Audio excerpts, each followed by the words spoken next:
regardless of where people think or how they feel, that they need to consider, because this, to you, does this feel like a reality that we are going to enter into this time where that patient relationship with the doctor is going to be even more torn apart?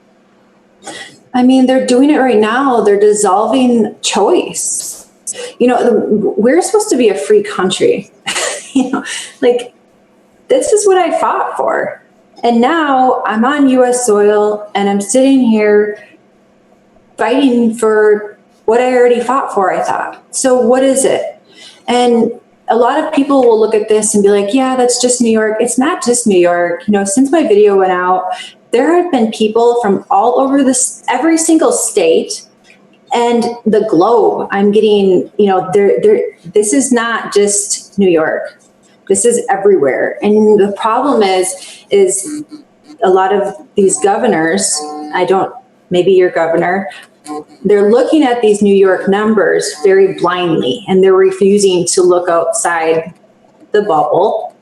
And they're calling, these New York deaths, oh my God, this is so, these deaths are, because of COVID. No, it's because of the treatment and the gross negligence. And they need to be able to recognize that when they're adjusting these mandates, such as the masks and the contact tracing and, the positive cases, if you look for it, you're gonna find it.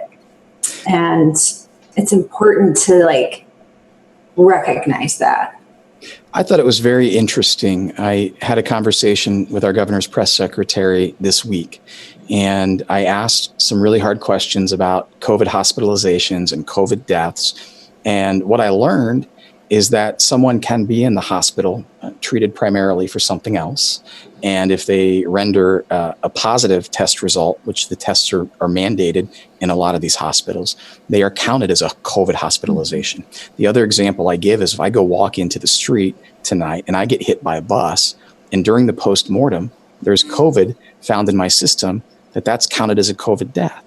And so that is the CDC guideline. And I guess that's the thing, when I first looked at your video, I thought, how in the world? But when you look at the definitions that the CDC puts forward, it's plausible that somebody who died on a vent that doesn't have COVID in their system, or they died on a vent and they eventually have some trace of COVID because they were on the floor, these are all counted as deaths. And what you're saying is we really have to dig into those numbers because those totals are misleading. That's stunning. And how accurate are the tests? We don't know. So are these positives really positive? We don't know. And there's so many different variables, and to be shutting down the entire country, the entire economy, putting business owners out of work, they're filing bankruptcy. There's people that are severely depressed. There's suicide rates up. I mean, it is literally hurting so many people. Mm-hmm. And it just blows my mind that none of these people in charge and calling out these orders have ever set foot in one of these hospitals. So who are the experts? Them, or people that were actually in there and telling everybody what is going on?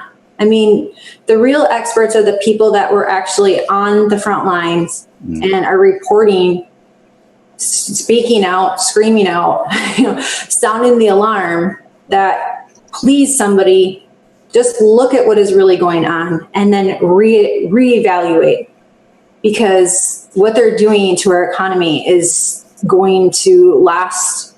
I don't know. It can't be a new normal, because there's nothing normal about this.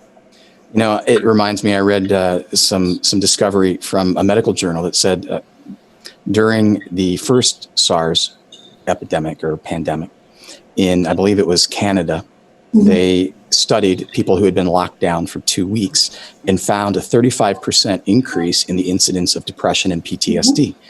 Mm-hmm. In Ohio, we're 105 days into some sort of, deferred living, if you will. Now, the total lockout is not there for most people, unless, of course, you're in a hospital or a nursing home, and that accounts for a lot of people still.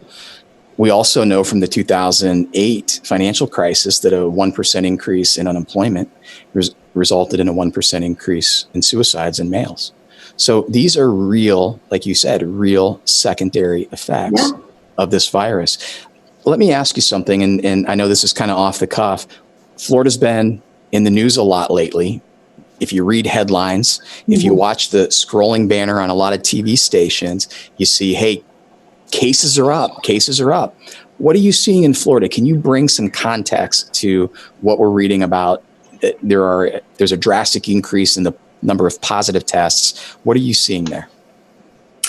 I am seeing a minimum of 30,000 tests being done a day. Per our governor, that's what he stated. Everybody's getting tested, right? And if you're going to look for it, you're going to find it. Now, these people are not sick. My hospital is busy, just like any other, day before this pandemic.